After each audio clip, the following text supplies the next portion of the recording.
many women that they feel like they have to be strong. They feel like they have to stay in situations that don't serve them.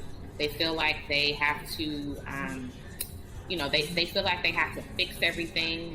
When Black women, we carry the burden of always wanting to be the superhero in the family, where we're protecting our spouses, our children, our mental health, and it had a tremendous effect on her even showing up as her true self.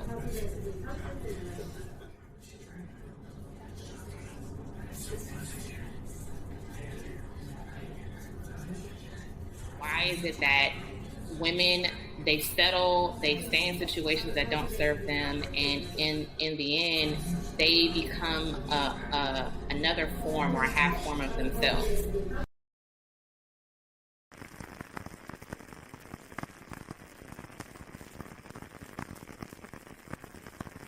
I knew that I was going to have to teach my audience or the viewer to unlearn all of those exploitive images and start to see Black women seeing each other.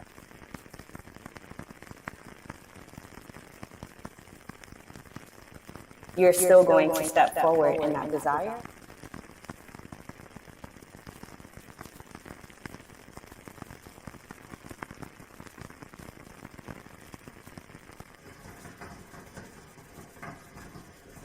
What does the Black woman sound like when she is experiencing pleasure?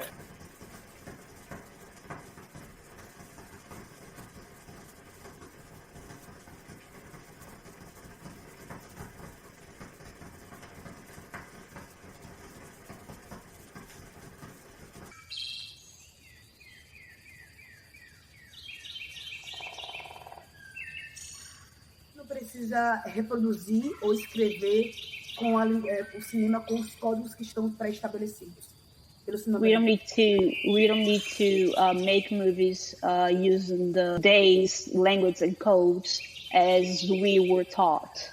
Porque se a gente pensa que somos corpos diferentes, because if we think we are different bodies, e se a gente entende que a câmera é uma extensão do nosso corpo, and if we understand that the camera is an extension of our bodies, nosso corpo e nossa câmera vai se mover diferente. Our body and our cameras will move differently.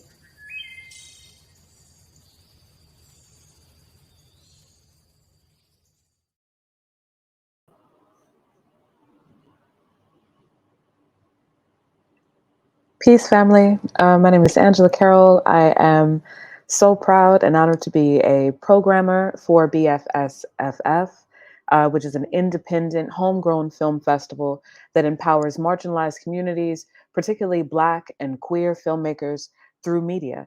We have screened over 180 films to thousands of people in 70 cities and 12 countries, both virtually and in person, since we launched in 2018. You can read and see more about our work and purchase tickets, because they are currently live on our website, www.bfsfilmfest.com. Our festival runs this year from September 4th through September 10th. And again, you can go to our website and get your tickets today. Our theme this year is nourishment. And so I'm really thrilled to be in conversation with 2 films out of 3 representing our unified vision block. We're going to have 3 representatives, and all of them are just really powerful creatives that I'm excited to be in conversation with.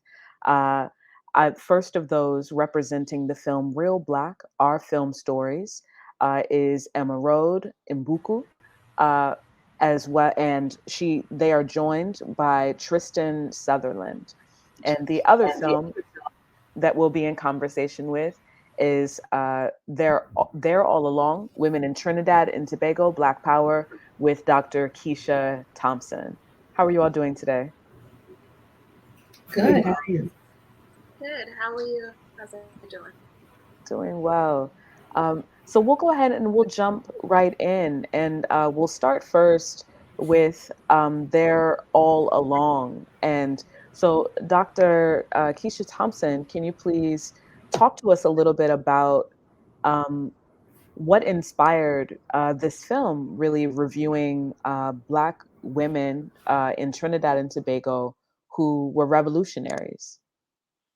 So I've been doing some research for some time on the Black Power movement in Trinidad, simply because it's not spoken about. A lot of people don't know about it. There's a pronounced silence around it. I'm a psychologist by trade, and one of the things that I'm interested in are people's racial identity, particularly for Black people across the diaspora. So it looks very different if you're African American versus if you're from African from the continent versus if you're, from the Caribbean or anywhere else in the world, sort of like exploring your identity. And a lot of our identity lies within our history and with the ways that we've engaged with our Blackness. And so, in doing the research with that, I found that I would hear stories about the woman, but nobody really knew about it in the mainstream. And so, I thought that it was really important to not just write about it where other academics would see it, but create it in a form where anyone can access it and learn about these women and their brave stories. Absolutely. I want to jump over to the representatives, directors, and producers, writers from Real Black, so that you all can sort of talk a little bit about what inspired your film. I'm not sure that I had ever seen a documentary about Black filmmakers in Canada or about those histories. And so I was really excited and intrigued by that film. Can you talk a little bit about what inspired the creation of it? Sure thing. I mean, I think that's exactly why we made the film. All of us met in a filmmaker program for a documentary, and our facilitator asked us like who our favorite Black directors were, and it was really surprising. All of us really couldn't come up with anything. A lot of us had gone to film school in Canada, so we decided to create a film to kind of excavate that history and to kind of, I don't know, expand more on the Black Canadian film world. Yeah, it was strange because we all gave names of Black American filmmakers, um, and that was because that's what's being pushed everywhere. I have two film degrees, so I know a few African film directors as well, Black British directors, Caribbean directors as well, South American. But Canada seems to be one that has really not nourished its Black talent, and that's there specific things happen for that to happen behind the scenes. So we really wanted to focus on Black filmmakers in Canada who are alive and who are still working. We had a huge list of filmmakers, but in the end, ended up working with three very talented filmmakers. Excellent. And so that kind of leads into my next question, thinking about research, right? And this can be for any of for both films. When we're doing a documentary film, it requires so much research, so much archival footage, time for interviews, uh, time for sound bites, all of these things. Can you talk a little bit about what it took and how long it took as far as the research process to actually be able to create the film? I know that I just completed a film project and I was in that research phase for several years before I was able to sort of complete those documentary projects. So, yeah, really curious about your research process. Yeah, it took a very long time. Um, Usually, documentary films, for the most part, take about a year and a half. And I think we're about 2.5 years in now. Um, it took a really, really long time to just figure out what we wanted to do. But that's just the nature of documentary. The film is not complete until it's complete, and you just have to roll with it. So it did take a while for us to research everything, but that's documentary. Yeah, for me, I think the lucky part of it is that I was already doing the research. It's like I spend most of my time doing research. So I would say from about 2016, I was in like the literal archives with the newspaper and interviewing folks and things like that. And so by the time I decided later that year to do the documentary portion of it, I'd already amassed a certain amount of research. The tricky part was sort of like finding out who the women were. But there's a I'm trying not to be academic, but there's a snowball effect type of research, right? Where like you talk to one person and that points you to the next person, to the next person. And I think that sped up my process immensely because of that, the way that worked. And Tristan, I think I saw you unmute for a second, if you wanted to add anything to that. Oh, sure. I think Keisha touched upon it. I was going to talk about how interview is so important for us, especially because of how recently Black Canadian films have been recorded. All of the information, a lot of our information came from speaking to the elders in the Black Canadian film space, because it's not written down. You can't find it anywhere. You might find one thing in a newspaper article, but that's about it. So it was really about talking to this person. It's like, hey, have you spoken to this person? And then you speak to that person, and you get to weave together the history from there.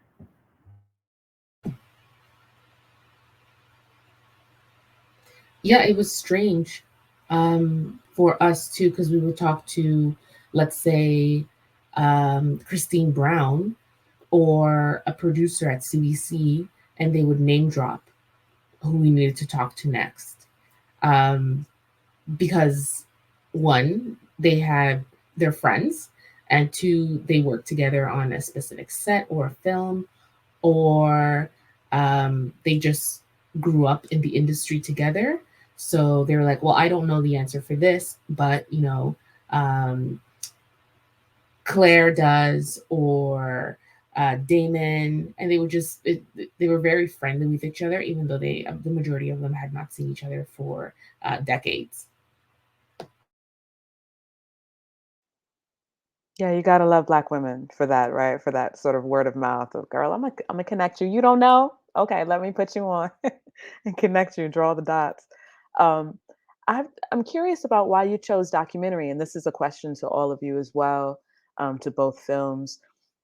You could have had these conversations through a podcast. You could have had these conversations through a book or through a narrative feature, but you chose to sort of stick with documentary. And so I'm curious about why the documentary film genre was important for you to tell or to illuminate these stories and these histories.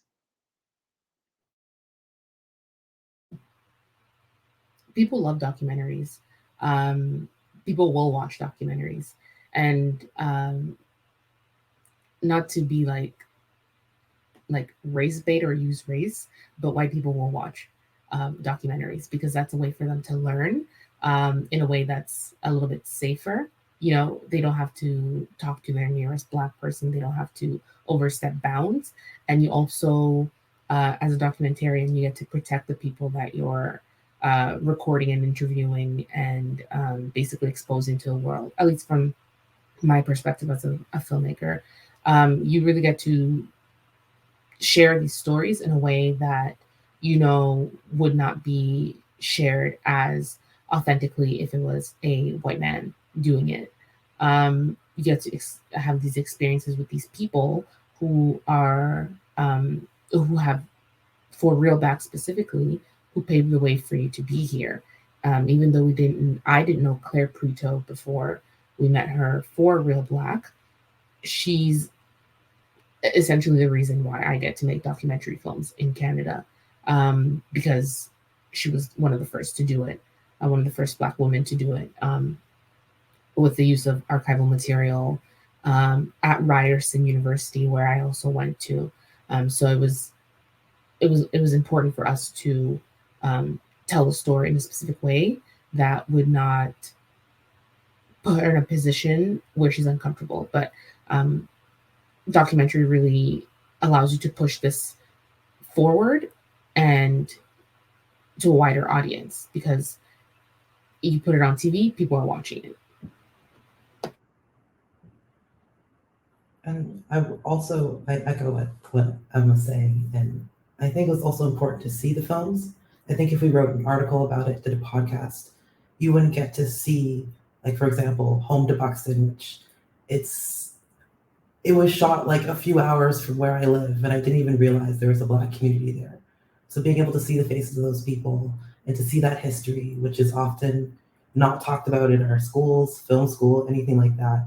Like, I used to be under the impression that I had to move to be a filmmaker. But through making this film and being able to look at the archives and show the archives to other people, I am confident that I could make films and still stay in Canada where my family is. I think for me, it's my first entrance into creating outside of the academic space, and it made sense to ask questions and have them answered in this way. But I think too, like, Trinidadian people are amazing storytellers.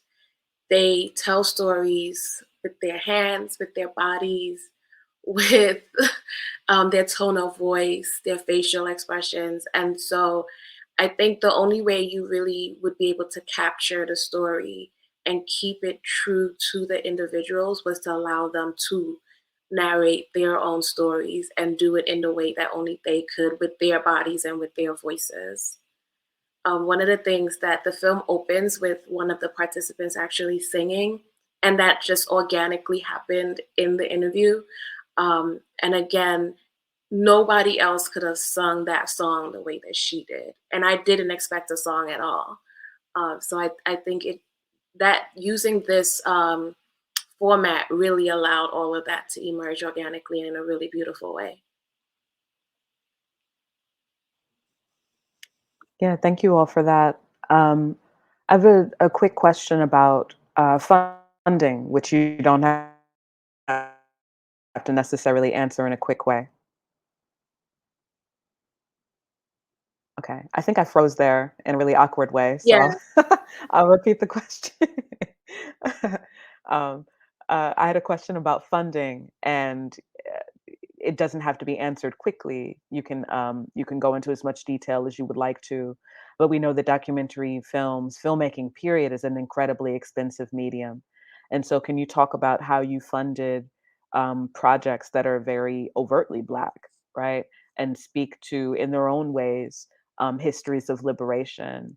Um, and oftentimes, if you kind of are talking to funders about a project that is overtly Black and speaks to a radical history, right, they may or may not want to support those efforts. And so, can you share a little bit about how you were able to produce these films and fund these films?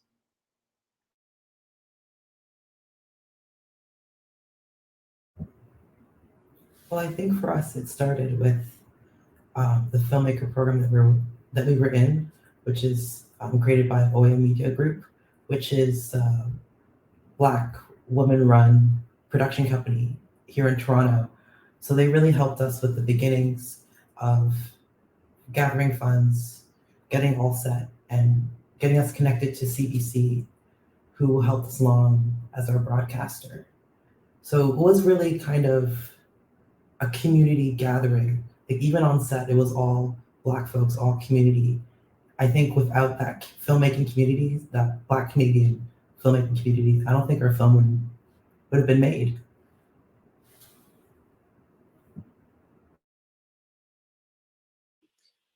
For me, it started out with research funds just to get it going, but I also was a one woman show. Like, I shot, produced, directed. Um, and so that sort of, reduced the amount of funds that I had to raise. And then I did some crowdfunding. Um, which I just like, Facebook brings up those memories like, oh, 7 years. So it's been bringing it up this whole month, and it's been very traumatic because I'm like, I never want to go through that again. This every day, just, getting up, sending out text messages, sending out emails. So like, it was just a lot.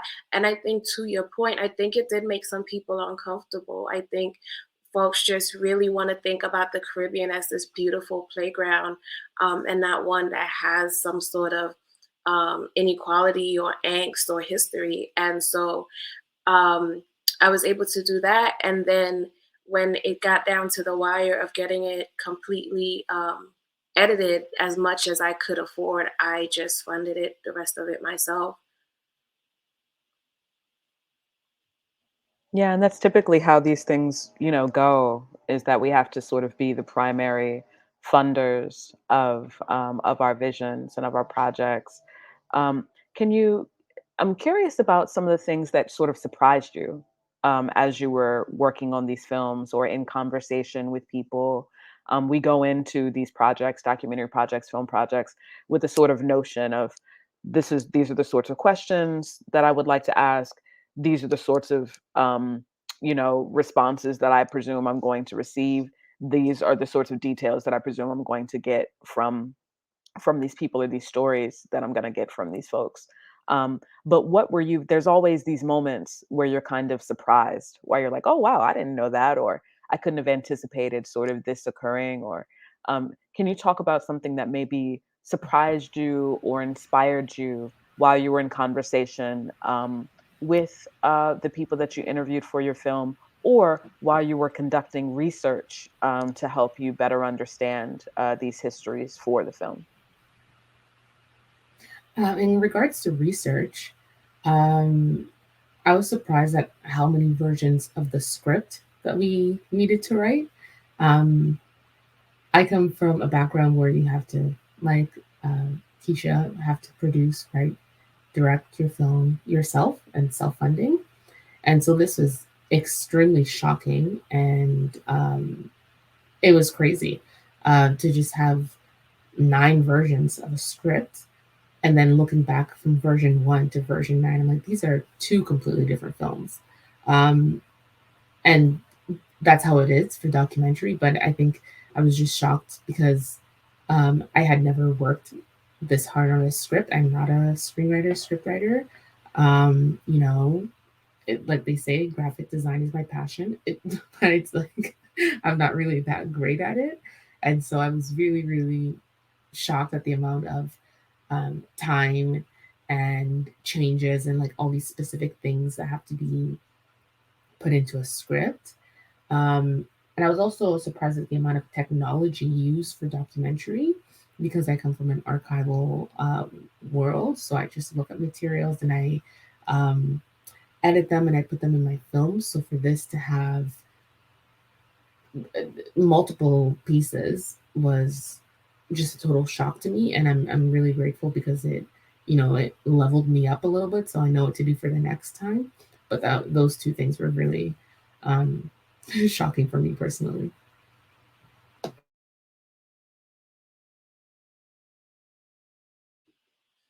For me, it was the difficulty that I had accessing archival film. Um, it was it was very jarring that the places that I thought would have it in Trinidad didn't have it, or there's sort of like this thing that's emerged that somebody has it, but they don't want anybody to have it. Um, and so I had family members, I had friends, I reached out to a bunch of different people trying to get it. And, somebody just eventually said to me, like, there's a lot of politics around that footage and you're just not going to be able to get it. The other option to get it was to go through the BBC. I did not have $90 per second to give them. And it's just really interesting, this whole idea about access and who has access to our histories and who has access to our information. Um, and that when we need it or we want to get it, we can't. And so that was, to me, that was the biggest thing in terms of just being surprised. Like, how do you not have this? And then the people who do have it, like, I get it, you make money, but this is a bit, it was just really hard to try to work my way past that.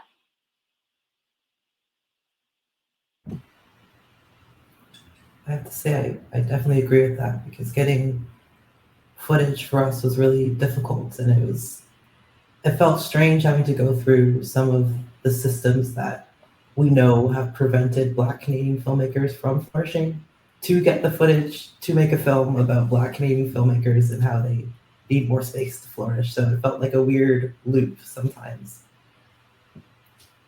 Yeah, it's definitely egregious because you go on Netflix and you go on the History Channel, and now you have like World War II in color, Vietnam War in color. You know, you have all these films about different things, and when you get to Black history, it's almost always slavery. Like those documents are so readily available all the time, but you want something that's joyful, like a woman in a garden, and you have to pay $120 to see just this woman in the 50s in her garden. It's really, I would say it's really unfair as well. Kind of puts us in a cage with what kind of stories we can tell. Um, because as we had mentioned, a lot of documentary is self-funded. So that was also very difficult and unfortunately surprising. Yeah, I appreciate all those responses and that you all kind of like pushed through and pivoted as necessary so that these stories, these really important stories could continue to be told. Um, kind of forwarding this question around accessibility, I'm curious about any sort of like programming that you've done, or because these stories are so much about community, how you've been able to kind of share these narratives outside of the traditional platforms or distribution models of like TV or film festivals. If you've had sort of like community gatherings around these films or community talkbacks so that people within your specific communities can learn more about these histories that they may not be aware of. For me, I completed the film like March 2020, and then we shut down. Um, and I did do a couple virtual like screenings with like the people who helped me with my crowdfunding, with like a school. But I think maybe within the past couple months is when New York City has really just started opening back up to larger gatherings. So it's definitely something that I will do in the community once we get back to that place of comfortability and being able to gather like that. Um, but just the timing of it just didn't allow for that to happen.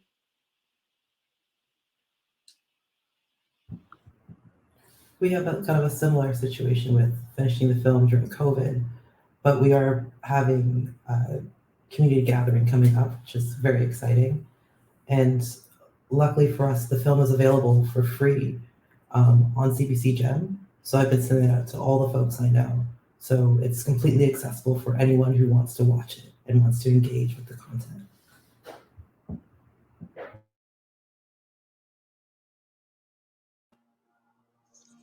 Awesome.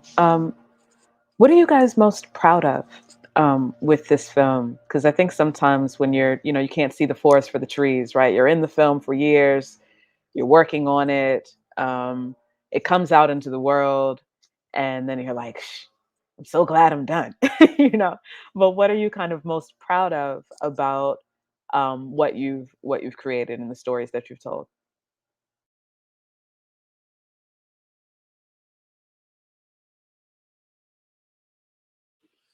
I think for me, I'm just glad it's done. Like I did it.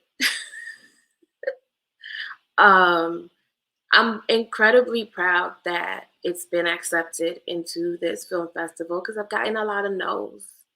Um, from it feels the most bizarre place. I'm like, but this is what you said your film festival is about, and this is what's happening in the world right now.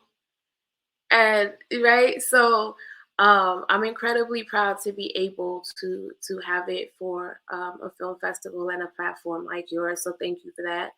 Um, I think I'm proud of the fact that it's not proud, but it's more gratitude that literally, like, I sat at the feet of my elders and they spoke life into me through their life experiences. Like, I have an immense measure of gratitude. They literally let me into their homes. Like, I literally was sitting underground at times, you know, and I think that, to me, everyone can see the film and everyone can hear their stories. And I feel like I told their stories with dignity and respect and power. But more than that, I'm overwhelmingly grateful that I got to sit at their feet and that they spoke into my life.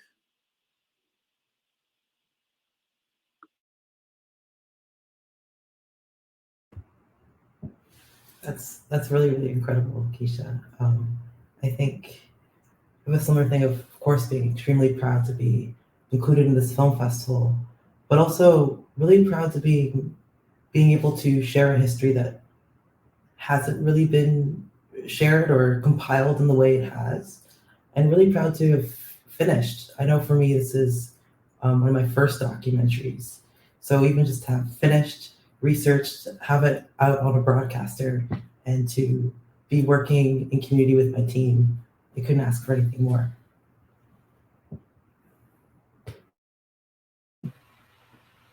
Yeah, Keisha and Tristan said it best. I'm very proud to have finished this film. Very proud to have it be accessible for all. Very proud to be able to talk about Black history in Canada, and in general, overall proud of my team. It took a really long time to get here, and we deserve to celebrate that. Absolutely. Celebrations all around.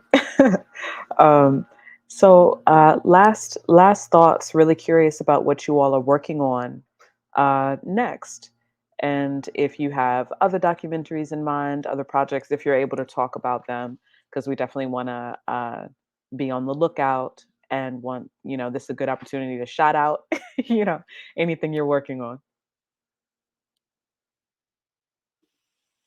So you asked the interesting question, like, why a documentary and not a podcast?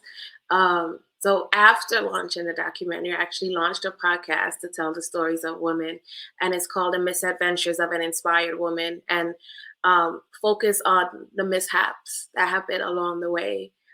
So there are success stories, but we really want to know about those fumbles and how you sort of overcame those. Currently, just within my the system that I work with, and I'm working on a project that highlights some of the first Black women who became full professors at my institution. And so just getting their stories really as a matter of record at this point, and then just to say, like, they were here, they existed before us. And so that's two of the things that I've been working on since the documentary.